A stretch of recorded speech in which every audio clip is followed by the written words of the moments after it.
Few tribes in American history have been as feared or as respected as the mighty Cheyenne. They ruled their territory with an iron fist and combated the U.S. government for decades, ruthlessly defending their homeland and their way of life. Tonight, join us as we examine some of the most ruthless battles in the proud history of the Cheyenne. First, we examine the story of a legendary Cheyenne raid against their longtime enemies, the Pawnee, and how this raid went terribly wrong. In the summer of 1852, a group of Cheyenne warriors attempted to attack a village of their hated enemy, the Pawnee. But what was intended to be a surprise attack, as the Cheyenne themselves were caught off guard and trapped in an ambush. What happened that day would be one of the most devastating defeats in the history of the proud Cheyenne, and a harbinger of the terrible events to come. Tonight, join History at the OK Corral for the Battle of Beaver Creek. Northeastern Colorado, 1852. As the morning sun begins to burn the dew off the prairie grass that surrounds them, two Cheyenne war chiefs prepare to make an attack on a village of their hated enemy, the Pawnee. One man, the war chief named Black Kettle, carries a bundle of arrows, blessed by a Cheyenne medicine man and tied to the end of his long lance. The other, a man named Long Chin, wears the sacred medicine hat, also blessed by a medicine man. These items are not only of great spiritual importance to their tribe, they believe they are critical elements in surviving and winning the fight that is soon to come. In the tradition of the Cheyenne, no attack must be made until the men carrying these sacred items first take to the field. If this happens, they believe their attack could be compromised, and they could very well all likely be killed. In fact, the war between the Pawnee and the Cheyenne has been greatly flamed in the past decade after an 1842 battle in which the Pawnee had captured the bundle of sacred arrows. This defeat was seen as an unimaginable, nearly irreparable tragedy by the Cheyenne. Though one of the arrows would eventually be recaptured by their Lakota allies, the Cheyenne had spent much of the 1840s in a state of societal disarray, seemingly afflicted by all manner of tragedies. They had used the single recaptured arrow in a ceremony to make another bundle of sacred arrows, even trekking deep into the Black Hills in order to place two of the arrows deep within a crevice, in the hopes that this offering might rekindle some of their medicine. But at first, this had largely seemed like it had been to no avail, as tragedy continued to plague the Cheyenne people. In 1849, as thousands of Americans flooded through the area on their way to California in order to capitalize on the ongoing gold rush, thousands of Plains tribes people became infected with deadly cholera. The Cheyenne and their Lakota allies' territory were those closest to the gold rush pioneers' main route of travel. Thus, they were even more exposed to the epidemic than many of their Plains tribes' counterparts. The resulting few years have proven devastating to both tribes, as countless thousands have succumbed to the disease, perishing in horrific circumstances, leaving countless orphans, widows, and widowers in their wake. Time and again, travelers would report entire Cheyenne villages completely deserted, with most of their inhabitants having been lost to cholera, and the rest having fled to the hills in a desperate attempt to escape the mysterious, unseen plague that was seemingly wiping their people from the earth.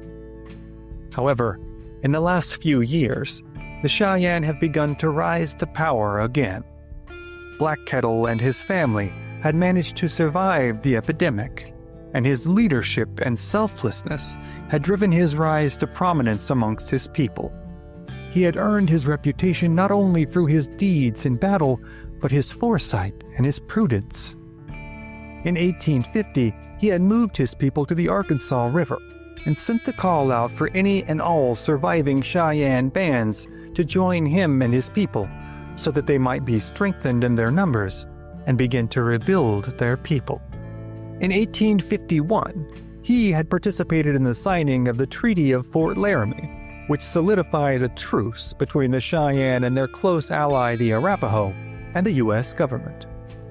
In return for what amounted to a lease on the Cheyenne's buffalo hunting grounds, the U.S. government would cede control of the lands ranging from the Rocky Mountains to the plains lying roughly 300 miles to the east.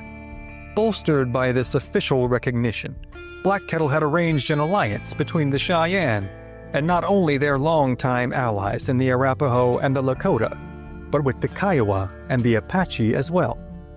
They had then taken to the warpath against the Pawnee in the summer of 1852, wreaking havoc on their mutual enemy and attempting to drive them out of this territory for good.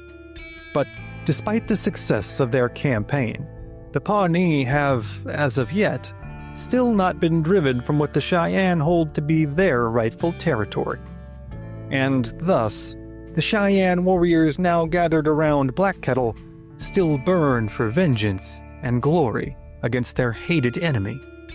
The warriors, in keeping with the Cheyenne tradition, are all dressed and ready for battle, and all atop horses painted with specific, personalized patterns, also intended to bring them fortune and favor in the battle to come. But several of the Cheyenne warriors are missing. Most notably among them, another war chief by the name of Big Head. But with time now of the utmost essence, the two chiefs now lead their forces out of their encampment and over the nearby hills, towards the Pawnee village their scouts have discovered only a few days prior. As they reach the village, Black Kettle checks the sinew tether which attaches the medicine arrows to his lance.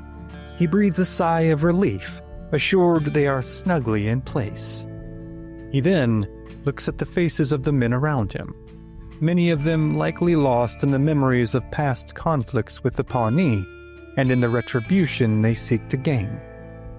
Though they are already willing and capable warriors, the absence of several of their men, as well as the war chief Big Head, begins to weigh on him more and more heavily.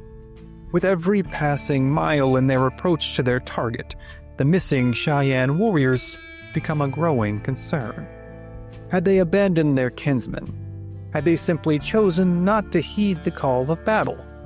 Or, perhaps the worst option, were they acting preemptively and attacking the Pawnee village already?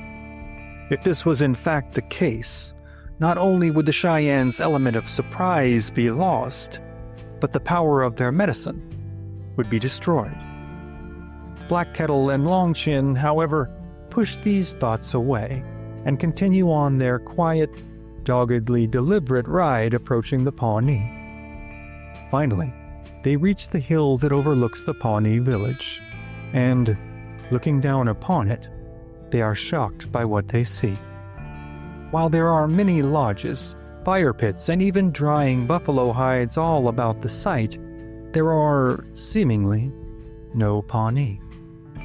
This is undoubtedly an unsettling development for all, perhaps most so for the war chiefs in charge of the medicine. For all of them, the situation at hand now poses two immediate questions. One, if the Pawnee are not here in their village, where are they? And two, have the warriors missing from their own party waged a preemptive attack, driving the Pawnee into the hills and breaking the power of the Cheyenne's medicine? Black Kettle and his cohorts do not have time to wait long for their answers to these questions. Within a few minutes, the missing war chief Big Head and his warriors are seen riding towards them. As they near Black Kettle and Long Chin's position, the two chiefs are horrified to realize that Big Head is, in fact, holding a freshly taken scalp, still dripping wet with gore. Though normally this would be an occasion for great celebration amongst the Cheyenne, in this situation, it means only one painfully obvious thing. There has indeed been a preemptive attack on the Pawnee, perpetrated by Big Head and his followers. Now, their medicine has been broken, and the protection they believe it affords them has been greatly compromised. But now it is too late to call off the attack, as these warriors have traveled far to claim their trophies and glory. Amongst them, retreat will not be seen as prudence, but cowardice. Thus, Black Kettle, Long Chin, and the warriors under their command now follow Big Head as he leads them towards the site where the Pawnee have retreated to. For his part, Big Head is now all but certain that victory will be assured, and the Pawnee have been weakened from the initial attack. However, after a short ride over the nearby hilltop, he is quickly proven wrong. In his force's brief absence, the Pawnee have hurriedly dug out firing pits from which to hunker down and defend their position from the Cheyenne charges. Now, what was supposed to be a surprise attack in the early hours of the dawn has turned into facing down an entrenched enemy position under the sweltering afternoon sun. With no other option, the Cheyenne, their forces now united, spend the following hours making head-on charge after head-on charge, attempting to break the Pawnee's defenses. But, time and again, they are repeatedly beaten back by the Pawnee bullets and arrows. As the battle unfolds, several Cheyenne warriors retreat to the original site of the Pawnee village, setting fire to all of the lodges in order to deny the Pawnee any shelter or foodstuffs should any of them survive this day. But, as they are carrying out this task, one of the Cheyenne warriors suddenly spots a large group of native riders approaching, coming directly towards them. At first, they are unable to identify them. Then, suddenly, as the party rides to within 100 yards, they are able to ascertain that this group is, in fact, composed of warriors from the Potawatomi tribe, an ally of the Pawnee. Coming to the aid of the Pawnee, this party shoots down several of the Cheyenne, setting fire to the village, before hurriedly riding on, following the Cheyenne trail to their current position. They flank the Cheyenne's position, taking them by surprise and driving them from the field of battle, killing several more of the Cheyenne in the process. As the Cheyenne retreat, all among them, most notably Black Kettle and Long Chin, are rife with anger and resentment at the actions of Big Head. His vainglory has, they all believe, cost them the glory of victory and cost several of their warriors their lives. The Cheyenne camp, only hours before a place of great excitement and ballyhoo, now resounds with the wailing of newly widowed Cheyenne women who know that their husbands' bodies are, perhaps at this very moment, suffering the degradations and mutilations wrought upon all slain enemies in Plains warfare. To add insult to injury, it seems to many among them that their attempts to rekindle their sacred medicine have failed them yet again. Many direct their ire towards Big Head, while others find themselves simply lost in fear and sorrow. It seems that, yet again, the future of their people has been cast into uncertainty. But while this is not the end for the Cheyenne, nor the end for Chief Black Kettle, their struggles will continue on for decades. Throughout the 1850s, not only will conflict with the Pawnee continue, but the United States government will progressively do less and less in order to honor their agreement in the Fort Laramie Treaty. Despite continuous protests on behalf of the Cheyenne, American expansion into their territories will continue, reaching its peak in 1859 with the onset of Colorado's Pikes Peak Gold Rush. Many of the Cheyenne warrior societies would meet this expansion with continued brutal raiding on the encroaching settlers. However, Black Kettle, an ardent pragmatist, argued for a cessation to the violence and further cooperation with government officials. But his acquiescence would ultimately prove a pivotal element in what history views as likely his and his own people's greatest tragedy, the Sand Creek Massacre of 1861, in which federal troops under the command of Colonel John Chivington, brutally attacked Black Kettle's village, killing the legendary chief and dozens of Cheyenne men, women, and children in the process. By many accounts, it is said that Black Kettle flew the American flag given to him on an official visit to Washington, D.C. outside of his teepee, in hopes that it would signal to the soldiers that his village was in fact allied with and allegiant to the United States. But this would prove to be to no avail, as Chivington's men carried out one of the most ruthless, inhumane actions in American military history. While the Cheyenne would be virtually decimated by this tragedy, their story would not end with the atrocities of Sand Creek. And while Black Kettle would ultimately meet his end there, being remembered as one of the most influential chiefs in the history of his people, the stories of his many exploits and efforts to sustain the life of his people are too numerous to cover in one sitting. And thus, the many stories of the Cheyenne people and their revered chief, Black Kettle, are, for tonight, other stories for other times. In our next story, we dive into a little-known tale from the history of Colorado. In the winter of 1865, a raiding party of Cheyenne struck 2 local ranches, killing several people and taking several hostages. What happened over the course of these 2 days would shock the citizens of Colorado and change the history of the state forever. Southwestern Colorado, January 15, 1865. Near the frozen banks of Dead Man's Creek, 2 local cowboys scour the ground for usable firewood. Their horses' breath hangs heavy in the air, and their fingers ache from the cold. Gus Hall and another man known only as Big Steve have been sent out in the cold to gather more firewood by their boss, a popular local rancher named William Morris. As the duo decides to move across the frozen river and make their way back to the ranch with their haul of firewood, they are greeted with a truly horrifying sight. A large band of Cheyenne warriors converging at the top of a hill that separates the cowboys from their ranch. Upon spotting the 2 men, the Cheyenne have split their forces, sending half of their warriors to attack the ranch, and the other half to cut off and eliminate Hall and Big Steve. Meanwhile, back at Morris's ranch, known as the American Ranch, a few of the other ranch hands and their families are gathered inside the back of the main cabin, listening to William Morris as he saws away at his fiddle and pensively waits for the return of his men. As he plays, the women and children enjoy the warm reprieve from the unrelenting Colorado winter outside. Suddenly, amidst the mournful wails of Mr. Morris's fiddle, Mrs. Morris insists that she hears a noise coming from the front room of the cabin.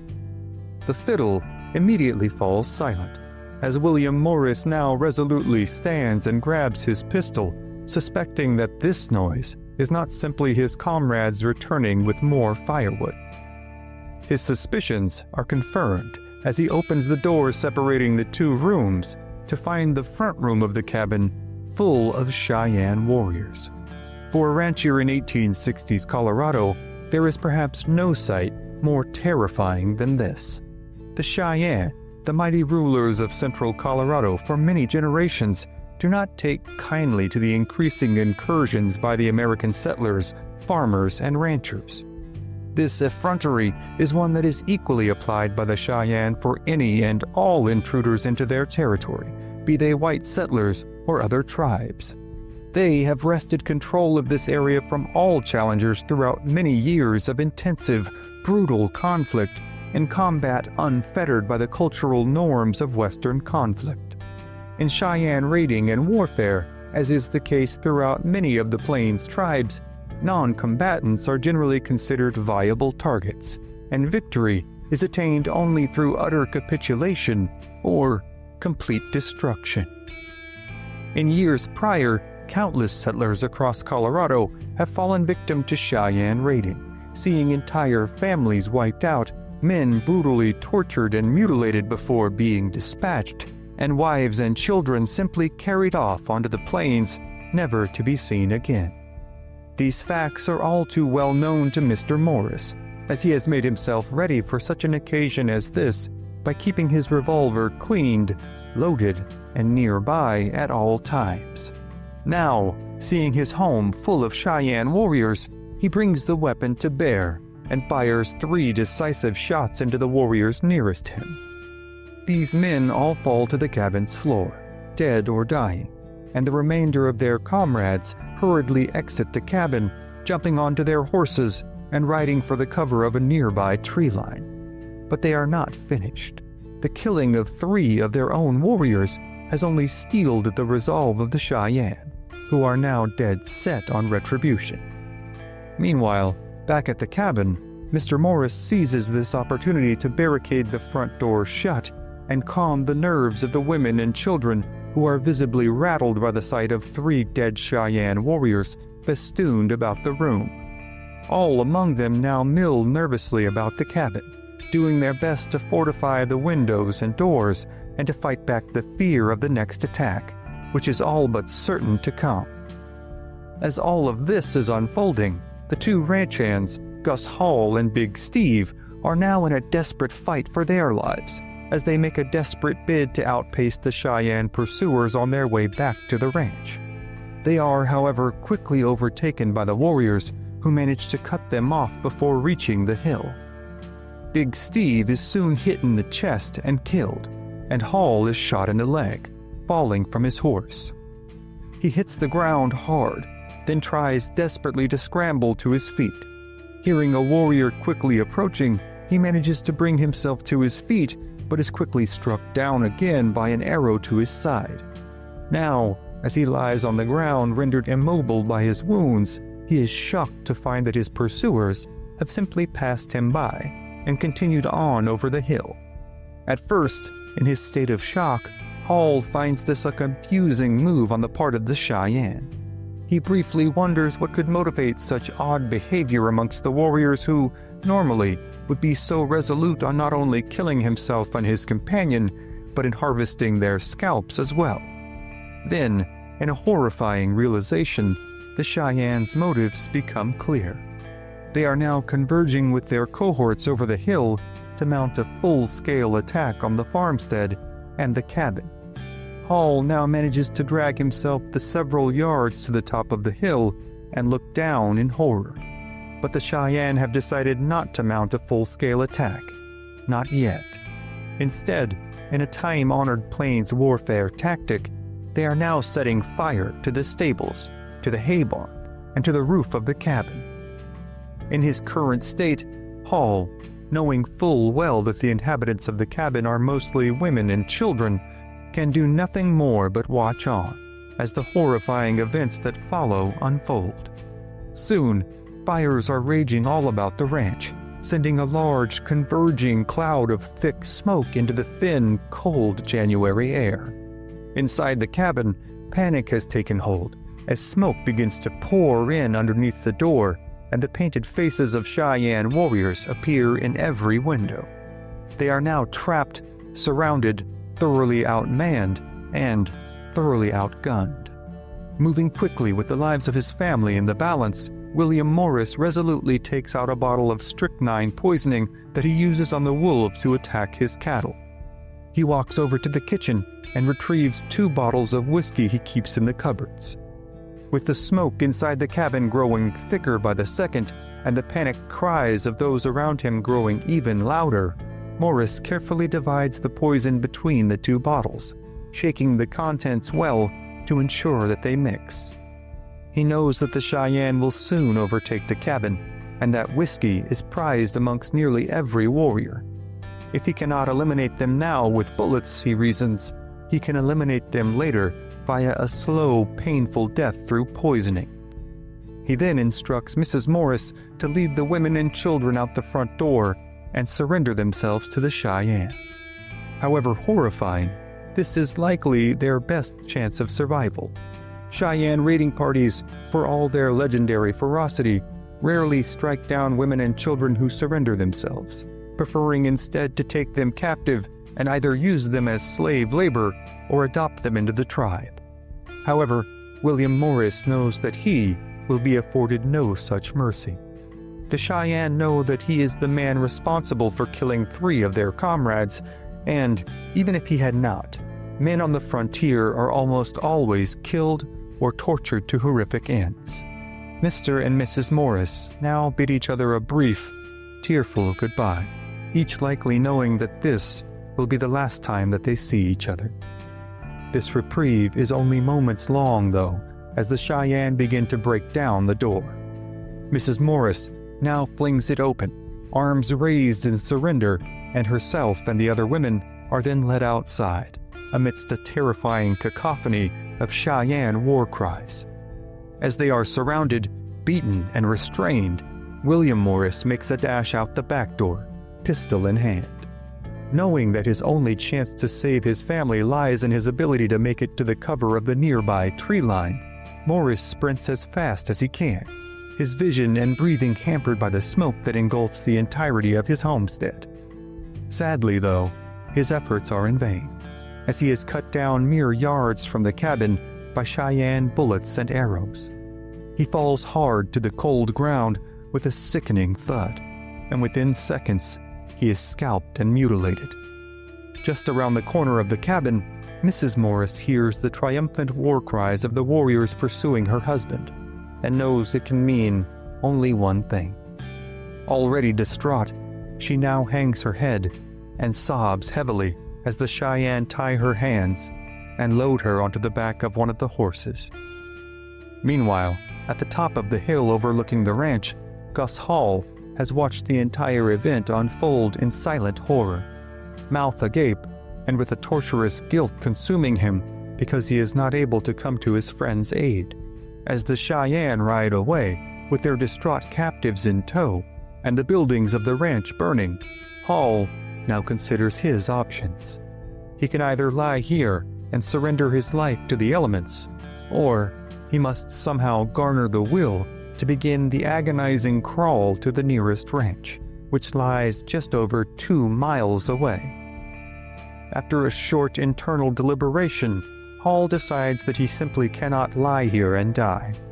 He must, he reasons, at least attempt to make it to the next ranch and alert them that his friends have been taken captive. And so, for the next 17 hours, Hall crawls inch by inch towards the neighboring ranch, known as the Wisconsin Ranch, owned by Hole and Godfrey. After his harrowing trek, Hall finally nears the top of the hill that overlooks the Wisconsin Ranch. Nearing the very limits of his endurance, he finally reaches the top of the hill and is able to look down at the ranch below him.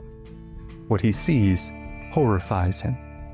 With a sickening sense of déjà vu, Hall sees the burned-out remnants of the ranch house that Hole and Godfrey and his family call home. Now, Hall can only assume they are all either dead or have been taken captive themselves. Hall now lies in the snow, nearly overcome with despair and with the biting evening cold beginning to set in. He decides that his best option now is to seek shelter for the night in one of the charred remains of the Godfrey's barn. He now begins another arduous crawl down the hill and racing against the setting sun. Finally, he reaches the homestead and manages to curl up behind a few of the barn's timbered planks which have survived the fire. Shivering and suffering from blood loss and shock, Hall endures another freezing Colorado night, made only slightly more bearable by his ramshackle structure. But what Hall does not know is that Hole and Godfrey and his family have managed to actually survive the Cheyenne raiding party's attack. Only hours before Hall had managed to reach the top of the nearby hill, the Cheyenne had made their attack on the Godfrey's homestead. They had stormed the family's property, but, much to their surprise, found that Hole and Godfrey had fortified his home not only with a 6-foot adobe wall that surrounded his cabin, as well as the yard in front of it and the family's water well, but he had also installed portholes into both walls of the cabin and into the adobe wall. He had also amassed a sizable cache of weapons, ammunition, food, and water. The initial attack had come early in the morning, just as the sun began to peek over the eastern mountains. Godfrey's hired ranch hands were also on site, and as the Cheyenne made their approach, the men armed themselves and made their way to the portholes. As they steadied their arms, the women and children made their way to the back room and securely barricaded the door. Reverting to their time-honored tactic, the Cheyenne had then ridden to the barn and set fire to the haystacks inside. A strong wind soon whipped the blaze into a fury, and within a few minutes the barn and stables were on fire as well. This had driven all the livestock away from the homestead grounds. Seeing this, Godfrey's wife, Matilda Godfrey, had gathered the older children into a line and then climbed atop the roof herself. From here, she directed them to dunk buckets of water into the well, which were then passed along much like a fire brigade. Matilda then took the buckets and used the water to douse the roof, as the men manning the portholes provided covering fire. This process went on for almost the entirety of the day, with the harrowing effects of all involved spelling the difference between life and death at the hands of the Cheyenne. When night finally fell, the Cheyenne, having had their fill of combat for the day, had finally retired, riding over the hills and out of sight, leaving the Godfrey family shaken but alive. But all of them knew that someone must now make their way to the nearest army outpost at Junction Stage Station, a 30-mile ride away. As the moon now began to light the surrounding landscape, it was Eli Perkins, one of Godfrey's ranch hands, who volunteered for the perilous task. Knowing full well that the Cheyenne may still be swarming about the area, Perkins had bade his friends and employer farewell and rode into the dark, the hopes of all of their survival weighing on his shoulders. Just before 11 o'clock that evening, he had arrived at Junction Station Stage and reported the events of the day to the officer in charge. The following morning, after an uneasy, sleepless night, the Godfreys let out a collective cry of joy and relief as they spotted Eli Perkins riding back to the ranch in the company of several dozen cavalry troops.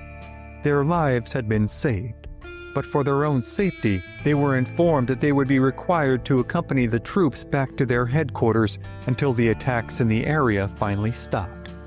This they had readily done, riding away from their intact home and the burned-out skeleton of their ranch. Only hours after this, Gus Hall had come upon the smoldering ruins of the barn and, assuming the family to be laid out in a gory scene inside the cabin, he had simply curled up inside the crumbling structure and fallen asleep in total exhaustion. Now, as the day drags into the afternoon, a wagon train of settlers making their way through Colorado comes upon the horrifying scene and stops to examine it in detail. But they too find the ranch empty. However, just as they are about to leave, one of the men amongst them spies Hall inside the barn. He calls out to his comrades that he has indeed found a dead man. But this noise stirs Hall awake, and he informs the man that he is, quote, "not dead yet, but I think I will be before long." The settlers load the ailing Hall into one of their wagons and bring him to the nearest doctor. Hall does in fact manage to recover, though his leg must be amputated. The Godfrey family will remain at the Army headquarters for a few days before making their way back to reclaim and rebuild their ranch. While at the headquarters, Hall and Godfrey learns that word has come back from scouts in the area that the Cheyenne have begun referring to the Godfrey homestead as, quote, Old Fort Wicked. Taking a gleeful amount of pride in this label, Godfrey, upon returning to his ranch, erects a wooden sign that reads, Old Fort Wicked. Though it is unlikely that many of his local enemies are literate in the English language, he unapologetically takes immense pleasure in the sign. Weeks later, the burned-out wreckage of the Morris farm will be combed over by another cavalry detachment. They find the body of William Morris, scalped and mutilated where he had fallen. They do their best to provide him with a proper burial, and then, with no further ceremony, simply ride out again, heading back to the Junction Stage Station. However tragic, this scene has and will be repeated countless times in Colorado history. To those soldiers, ranch hands, and families who called this wild land home, the attacks on the Morris and Godfrey ranches will ultimately be seen as just a part of life on the frontier, one to be borne with as much stoicism and acceptance as the seasons or the local grizzly bears. However, this was not the common narrative in many of the larger cities. On January 14, 1865, just one day before the attacks on the Morris and Godfrey families, a local newspaper from the town of Central City, located some 30 miles west of Denver, ran the following article, decrying the exaggerated nature of violence on the Colorado frontier. Quote, "We have been favored by Captain Jones with the perusal of a letter from his sister, Mrs. Clayton from Denver, who started a few days since to go to the South Platte River by coach, but after laying at Valley Station for several days, was compelled to return to Denver. She says, quote, parties who have returned from the scene of a recent fight say there were only 75 to 100 Indians engaged in the fight, and that instead of 12 or 20 being killed as reported, only 4 were actually killed, the rest having since come into the various ranches along the route. She thinks that the coaches might pass through without difficulty, and says the whole account of the troubles have been greatly exaggerated. She is not very complimentary to the military here." End quote. Such was the divide between those who knew the frontier and those who lived on it. The open expanses and Rocky Mountain valleys of Colorado have, without question, played host to some of the most blood-curdling, bone-chillingly violent events in the history of the Old West. But the stories of those battles, massacres, and outright murders are, for tonight, other stories for other times. For our next segment, we take a look at one of the most brutal fights in the history of what came to be known as the Indian Wars. Few battles are as storied as the Battle of the Rosebud, in which the U.S. Army forces battled the Sioux, the Arapaho, and the Cheyenne in a vicious fight that would change the nature of frontier warfare forever. Now, we take a look at the first-hand accounts of the Cheyenne warriors who fought there that day. Among the Cheyennes in this battle was Chief Comes-in-Sight, a brave man and a good fighter. His sister had followed him out into the battle. At the beginning of the fight, he had charged the soldiers many times, and when they were fighting the upper group of soldiers, as he was riding up and down in front of the line, his horse was killed from underneath him. White Elk was also riding up and down the line, but was going in the opposite direction from Chief Comes-in-Sight, and it was just after they had passed each other that Chief Comes-in-Sight was dismounted. Suddenly, White Elk saw a person riding down from where the Indians were towards the soldiers. He then passed Chief Comes-in-Sight. Then Chief Comes-in-Sight jumped on and rode behind him. This rider was the sister of Chief Comes-in-Sight, named Buffalo Calf Road Woman. The Cheyennes have always spoken of this battle by this name. In Cheyenne, it is "Young Girl Saved Her Brother's Life." Comes-in-Sight is still living in Oklahoma, about 66 years old. It was near where Comes-in-Sight was unhorsed that the Shoshone with a spotted war bonnet was killed. White Elk expresses the opinion that in this fight there were perhaps 90 Cheyennes. He does not know how many Sioux may have been there. In the place where the hottest fighting occurred, there were more Indians than soldiers. But this does not count the troops that were on the other side of the stream, about 30 troops of cavalry. The account of what White Shield saw and did in this battle is interesting, because it gives so well the Indian point of view and explains to some extent the Cheyenne belief in the help received from animals. White Shield's name at that time was Young Blackbird. He is the son of Spotted Wolf, one of the bravest of the old-time warriors of the Cheyenne, who has been dead for about 20 years. Spotted Wolf, when he heard the news the soldiers were coming, said to White Shield, "My son, you had better tie up your horse. Do not let him fill himself on grass. If a horse's stomach is not full, he can run a long way. If his stomach is full, he soon gets tired. I wish to see you take the lead on this war trip." His father had been taught by the kingfisher bird and understood it. Spotted Wolf said further, "Son, go out and from one of the springs that come out of the hillside, get me some blue clay."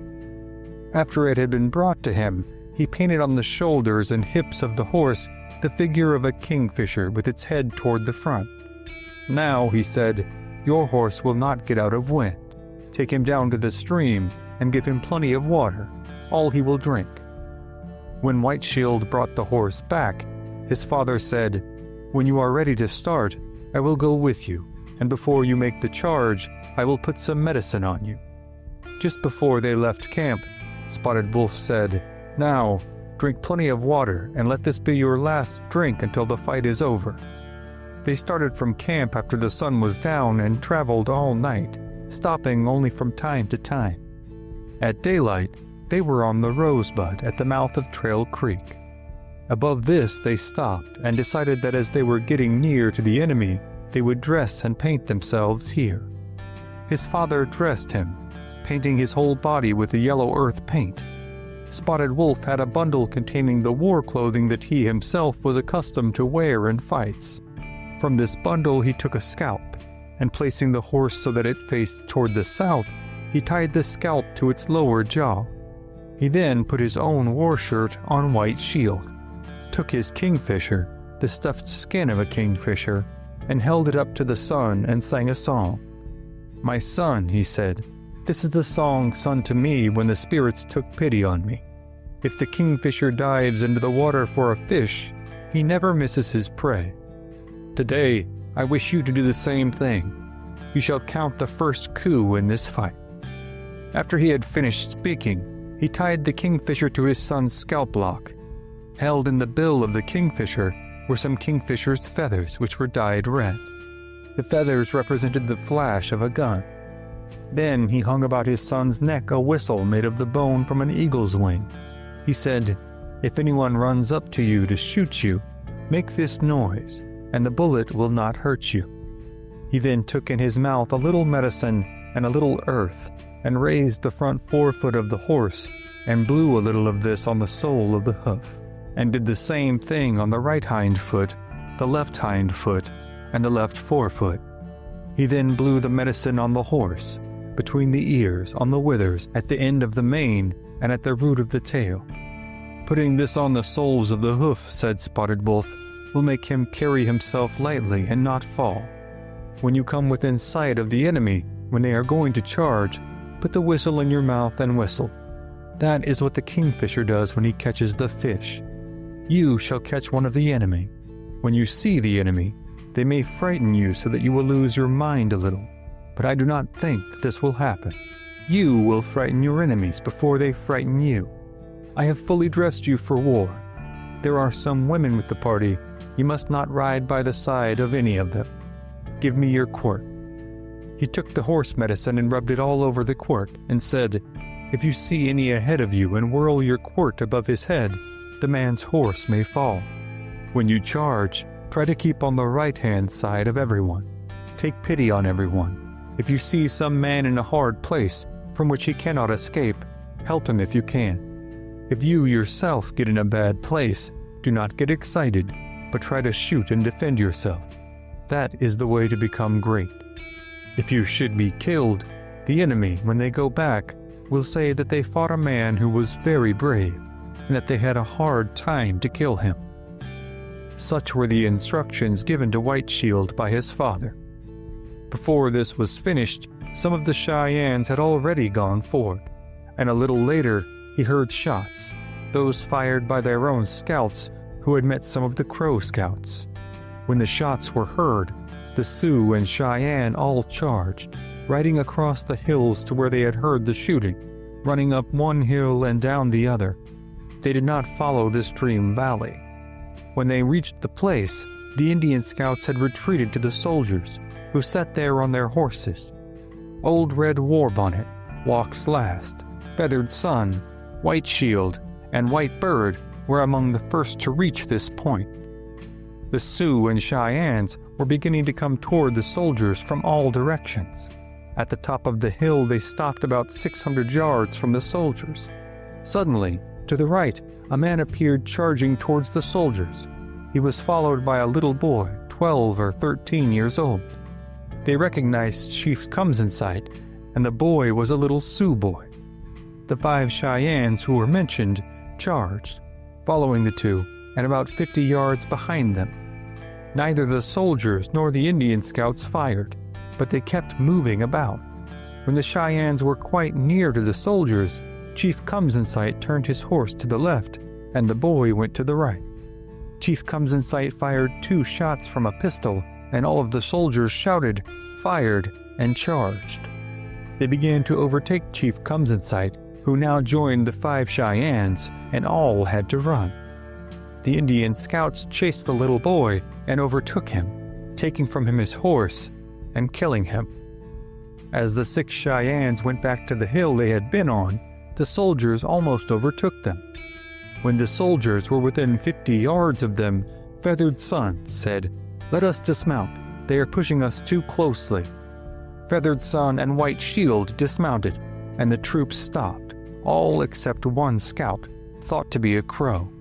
He carried a long lance, and, lying down on his horse's back so that he could not be seen, charged straight toward the 2. White Shield and the other man were some distance apart, and the crow was coming straight for White Shield. He was obliged to shoot at the horse, aiming at its breast. When he fired, the horse turned a somersault, turning clear over. The crow dropped his lance, and White Shield rushed to his own horse, and, as he mounted, it was like a wave of water coming over the hill behind him. The Cheyennes. They seemed to come from all of the foothills, and now the soldiers fell back. When the Cheyennes and Sioux charged down, they were less than 50 yards from the top. White Shield now turned his horse and rode along in front of the Indian scouts, who were all on foot and shooting. A little off to one side, the soldiers were fighting with the Cheyennes and Sioux. As he rode along, he saw a man who had been shot and was wearing a large war bonnet. The Cheyennes tried to count coup on the body, but the scouts fought for it. Here, a Sioux had his leg smashed, and a Cheyenne's horse was killed. White Shield got to within 3 or 4 yards of the body, but he was obliged to turn his horse. As he looked down, he saw a troop of cavalry galloping toward him, but not yet shooting. When they had come pretty near, the soldiers began to fire, and the Cheyennes and Sioux retreated to the hills. The Indian scouts and the soldiers made a strong charge and were right behind the Cheyennes and Sioux, who were forced to whip their horses on both sides to get away. It was a close race. The soldiers were shooting fast. Some men called out, "Stop, stop, the horses have been killed. Let us save these men and stand off the soldiers." They did not stop, but they succeeded in saving all of the dismounted men. The troops chased the Indians to a steep ravine which the horses could not cross. Those who reached it first dismounted. When they reached here, 2 more companies of soldiers came up. Before they came to the ravine, the charge dropped off a little, making a ridge behind which the Sioux and Cheyenne stopped, and all dismounted. This made them feel good, for here was something to fight behind. They were about 200 men strong. At this time, 3 separate fights were going on, of which this was the one in the middle. At this place, they shot down the horse of one of the scouts, and when his horse fell, the soldiers and scouts turned back, and the Cheyennes and Sioux mounted and charged them. They followed them back to the place where they had fought for the man with the war bonnet. On the way back, they overtook a scout on the wounded horse. He was a Shoshone. He threw himself off of his horse and ran ahead on foot. 2 Sioux were close behind him, and White Shield was off to one side. One Sioux carried a long lance, and as the Shoshone turned to fire, he struck him with the lance, and afterward, with the body of his horse, he knocked him down. As the Shoshone was getting up, the second Sioux ran him over with his horse, and then White Shield came up and shot him, but counted no coup. The soldiers and scouts charged back on them, and followed them back to the place where they had been before, at the edge of the ravine. All this time, the firing was heavy on both sides. When the Cheyennes and Sioux had run behind the ridge again, they stood with about half the body exposed, shooting over it. A Cheyenne standing by White Shield was shot through the body, but did not die until they got him to camp. For a long time, on a little flat 1/4 mile wide, they fought there, each side alternately retreating and advancing. Far off to the right they could hear shooting, which sounded as if it were going up into the hills. After a time, White Shield left this fight and rode off to one side to get into this other fight. When he rode his horse up on the hill, he could see the fight. One company of soldiers following up some Indians. The soldiers had left their horses and were advancing on foot. Their horses were 1/4 mile behind them. Riding up and down before the soldiers, he saw a young man whom he at length recognized as Goosefeather, a son of the chief Dullknife. White Shield rode up until he met Goosefeather, who had gone behind a little knoll. "Here," he said to Goosefeather, "hold my horse for a moment." He stepped over the hill in sight. As he did this, all the soldiers threw themselves on the ground and began firing, but he managed to jump behind a rock so as to be out of sight. Then the soldiers turned their guns and began to shoot in another direction at the Indians on the hill. White Shield now shot at the nearest soldier, who was about 40 yards off, but he shot under him, throwing the dirt all over his body. The soldiers now all rose to their feet to go back to their horses, and the nearest soldier, having partly turned, ran, and White Shield shot at him, and he fell. White Shield ran back to get his horse, but Goosefeather had let it go so that he might run down and count coup on the soldier. White Shield caught his horse, but Goosefeather reached the soldier first and counted coup on him with a lance, while White Shield counted the second coup with his whip. The third man to count coup took the soldier's arms and belt. The soldiers kept on running towards their horses. White Shield and Goosefeather now went on after the soldiers. Just as the soldiers reached their horses, an officer called out giving an order, and all the soldiers faced about to meet the charge of the great crowd of Cheyennes who were following. White Shield turned off to the right and got behind a little knoll. Every Cheyenne and Sioux dodged behind the knoll, and now both sides were shooting as hard as they could, only about 30 yards apart. All at once, the soldiers ceased firing, but the Indians kept on shooting. White Shield crept over the hill to look and see why the white soldiers had stopped. The horses were all in line, and the soldiers had one foot in the stirrup. Off to one side, a man was seated on a roan horse, who gave an order and then turned to look back. White Shield shot just as he turned his head, and when they found the man, he was shot just over the eyebrow.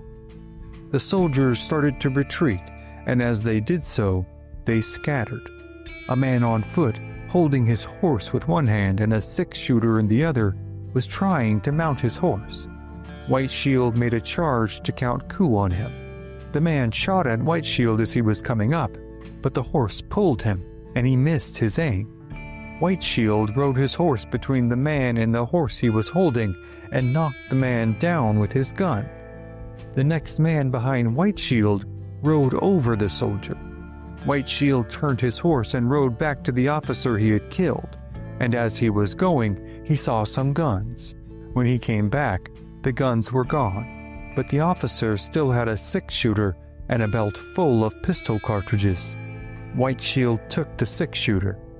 As he looked back, he saw the soldier that he had knocked down creeping about on his hands and knees and went back to kill him. He took his belt and cartridges, but his six-shooter was gone. At this place, White Shield stopped and got off his horse and led it up and down. At a distance, he could see the people fighting. The soldiers had separated and were split into twos and threes. Far off, he could see a great many soldiers and scouts. As he kept looking, presently he saw a person riding towards the soldiers, and then he saw his horse fall, catching the man under its body. He seemed to be trying to get out, but the scouts rode up and shot him. After the man was shot, all the Indians ran, and the soldiers followed them back to the place from which the Indians had driven the soldiers, and now the Indians had to scatter out by twos and threes. White Shield did not move from the place he was, until the Indians got up to him. Then he mounted. Some of those who came up to him were riding double men whose horses had been shot or given out. Still, he waited, thinking he would have a chance to get in some more shots. He fired a shot or two, and then, looking down to one side, he saw a man on foot and soldiers following and overtaking him. When he tried to open his gun after firing, he could not open it. He had put in a captured cartridge, too small for the gun, and it had swelled and stuck in the chamber.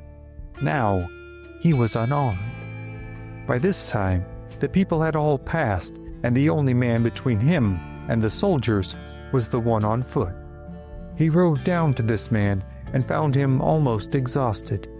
It was the young Tumu. White Shield called out to him, "My friend, come and get on behind me." The remainder of the Indians were a long way ahead of them. He said to Tumu, "I can no longer shoot. I have a shell fast in my gun."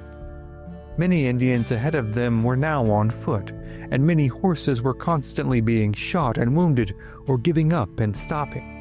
Here, Feathered Sun's horse was shot, and its rider jumped up and ran along on foot. The soldiers were close behind, only about 30 yards. Another man on foot was running along behind Feathered Sun, and just as he reached Feathered Sun's horse, which had been knocked down, it got up on its feet, and he jumped on it, and it ran off as well as ever. It had only been creased. Down the line, a man was seen coming, and when he got near, they could see it was Contrary Belly. He was leading a roan horse, and as he overtook them, he said, "Here is a horse for you to ride," and Tumu took it. As White Shield rode on, he saw in front of him a Sioux on horseback, and another Sioux on foot, carrying a stick in his hand. He rode up to the man on foot and saw that he was carrying a ramrod, for he had been using a muzzle loader, and with this ramrod, White Shield knocked the shell out of his gun. Meanwhile, the soldiers and Indian scouts behind them were seeing how much noise they could make with their guns and cries, and the Cheyennes and Sioux in front were running and stopping and firing. The Sioux on horseback had on a war bonnet and shield. As he rode, his horse's leg was broken. He would not leave his horse, but stopped to fight, and then turned and ran to some timber. The soldiers and scouts all seemed to follow him, and this gave the other Indians a chance to get away. The soldiers killed the Sioux, and then all turned back. The Cheyennes and Sioux watched them a long time from the hills, and then went to their camps. In our final story, a tale of intertribal rivalry, in which the Cheyenne and their longtime allies, the Lakota, ambushed their longtime enemies, the Crow. Their target that day was a village under the command of Chief Longhair, and it would go down as one of the most horrific intertribal raids in history. It is a tale of retribution, of revenge, and of unmitigated violence that took place near the Yellowstone River. Join us now for the destruction of Longhair's village. Southern Montana, 1820. In the hue of the early morning light, a village of the mighty Crow tribe stirs in apprehension of an attack that is soon to come. Their chief, an esteemed veteran warrior named Longhair, surveys the surrounding area, replete with hills and thick timber, looking for any signs of the enemy that lurk somewhere outside the confines of the village.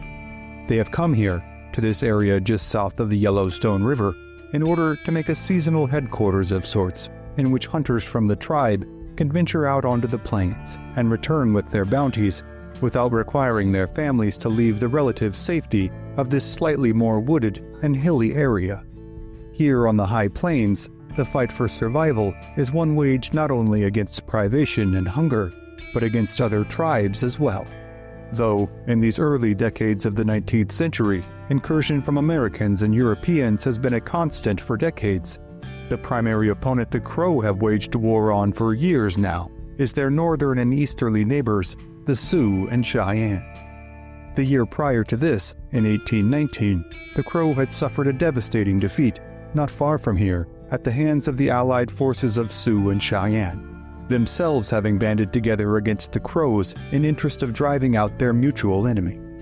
The day prior to this, a band of Crow warriors from this village had ventured out into the wilds in search of their hated enemies, but in a sickening twist of fate, had unknowingly passed a band of Sioux and Cheyenne in the area. That band of Sioux and Cheyenne are themselves intent on attacking this village of Crow. Late in the evening, a scout had come rushing into the Crow village, his head bloodied from an encounter with the Sioux and Cheyenne.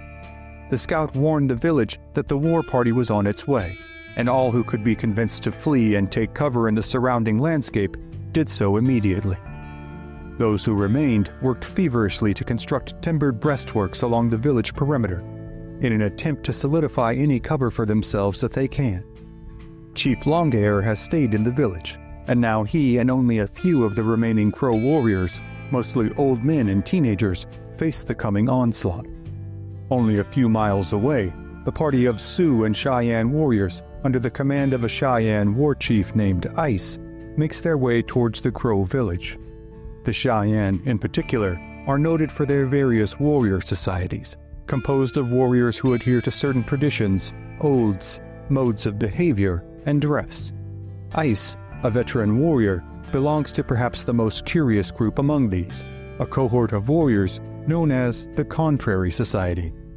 Though all manner of extraordinary claims surround this mysterious group, including that they walk backwards and say no when they mean yes, it is true that they wear their war headdresses backwards.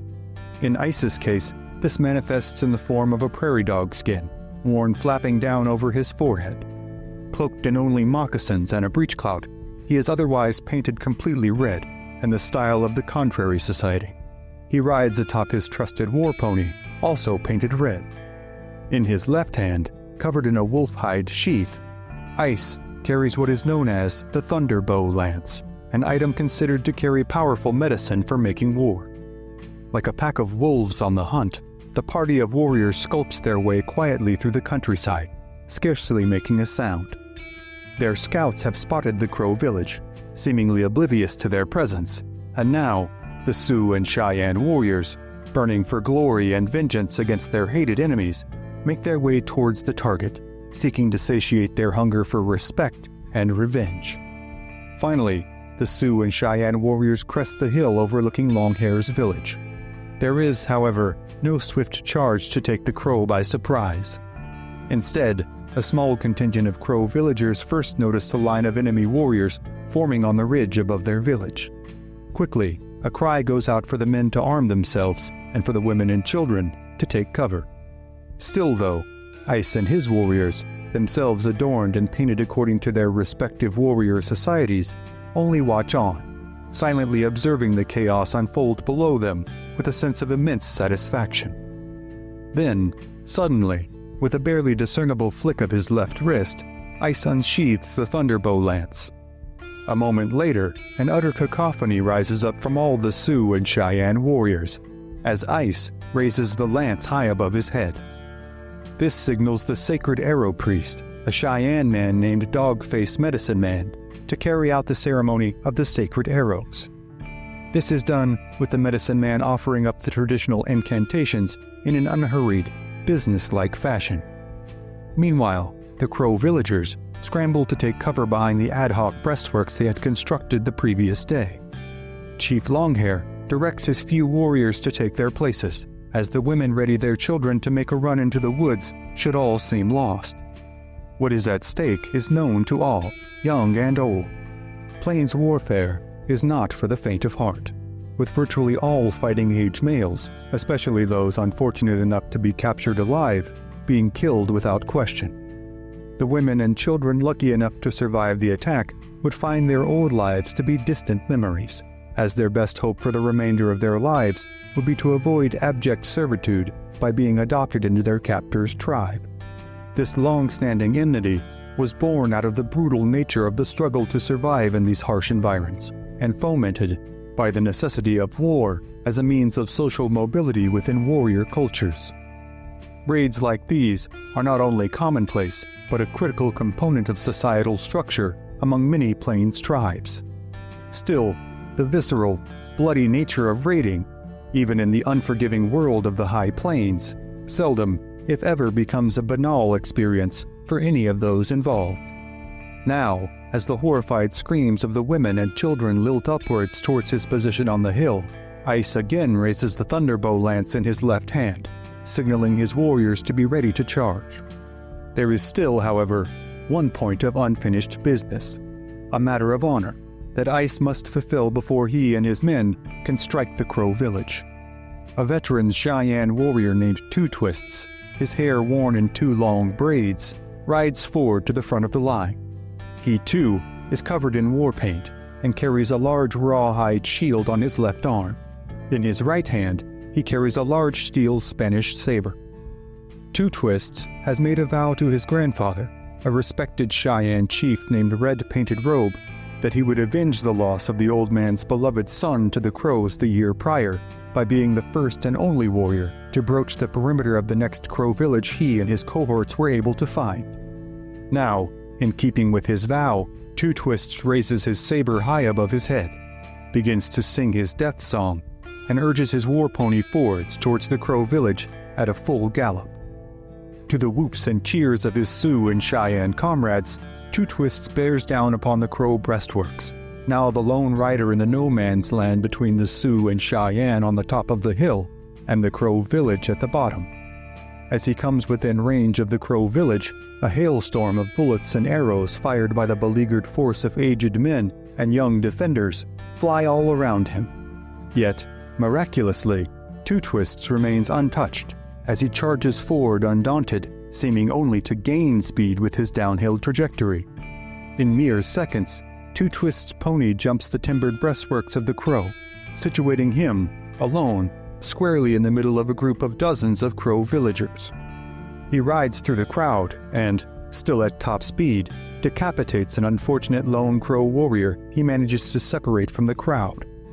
With his mount, his weapon, and his own body now covered in blood, he wheels his horse around and, again jumping the Crow fortifications, makes a mad, victorious dash back towards the cheering Sioux and Cheyenne lines. Two Twists arrives safely back to the lines of his tribesmen, as they exhort his bravery with shrill cries and whoops of admiration. Now wide-eyed and coursing with adrenaline, Two Twists pauses only momentarily to let his horse catch its breath before again thumping his moccasined feet into the animal's ribs, beginning yet another one-man charge. Again, he charges, saber held aloft, and again crests the defenses of the Crow. But this time, Chief Longhair and the desperate Crow defenders meet him by swarming upon his horse and smothering the animal's progress before managing to unseat Two Twists and pull him to the ground. He then disappears under a wave of Crow fists and clubs. Now, Ice and his comrades in the Sioux and Cheyenne, seeing his plight, let loose cries of rage that resound through the surrounding hills. Ice now raises the thunderbow lance and then lowers it, pointing squarely at the Crow village. The instant this signal is given, the Sioux and Cheyenne warriors make their charge, their horses thundering towards the diminutive Crow defenses. Again, Chief Longhair and his contingent of teenagers and elderly men launch a volley of musket fires and arrows at their attackers.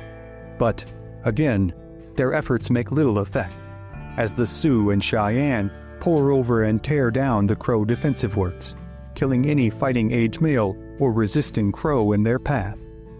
The Crows now split into several separate groups, which huddle together in defense and make a last-ditch effort to attempt to get their women and children to safety.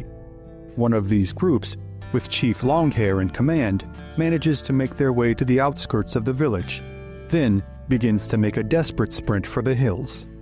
Chief Longhair and the remaining warriors in this group make a heartened stand against the small group of Sioux and Cheyenne who break off from the village to attack them, and the chief and this group are in fact able to slip away into the cover of the timber. Unfortunately for the Crow remaining in the village, there is now no chance of escape, and they are left to draw the full ire of their Sioux and Cheyenne attackers. As the bodies of their friends and kinsmen are scalped, the women and children are gathered up and taken prisoner. Some of the elderly women are sent away and told to find their people and report to them what has taken place here. One of these women, completely blind, begs for the release of her daughter, who she says acts as her only helper in life. In a show of mercy, the woman's daughter is freed and allowed to accompany her mother on their flight. The Crow men who have been captured, however, are shown no such clemency. To a man, they are all put to death at the end of lances and clubs, as their friends and families helplessly watch on. Then, after the Crow village is looted, the captives are secured, and the trophies of war properly claimed by each warrior, Ice and his band of warriors disappear over the hill, with the only trace of the Crow village now being the empty shells of its lodges and the weeping and lamentations of the prisoners. Great glory has been won this day, perhaps most prominently by Two Twists, who had in fact managed to fight his way out of the swarm of Crow defenders and carry on the attack with his fellow warriors. He will go on to become not only a legendary warrior, but a revered chief. Meanwhile, Chief Longhair and his band of survivors will indeed, in the next few days, find and rejoin the band of warriors that had left their village in search of the very Sioux and Cheyenne who had attacked. The torrent of grief and sorrow that must have been unleashed at the news of the attack and the resulting devastation can only be imagined, though its exact recollections will go unrecorded. What will be remembered, however, is the storm of violence that is about to be unleashed, at levels never before seen by either faction, between the Crow and the allied forces of the Sioux and Cheyenne. But the many tales of the brutal battles that will unfold in the wake of this bloody affair between age-old enemies on North America's high plains are, for tonight, other stories for other times. Thank you again for joining us on this episode of History at the OK Corral. Be sure to click the like button, share this episode with a friend, and become a subscriber. Also, if you'd like to support our work and gain early access to episodes as well as ad-free viewing, you can become a member of this channel by clicking on the join button down below. Also, be sure to follow us on TikTok and Instagram and subscribe to our newsletter. Thanks again for watching, and we'll see you next time on History at the OK Corral, home of history's greatest shootouts and showdowns.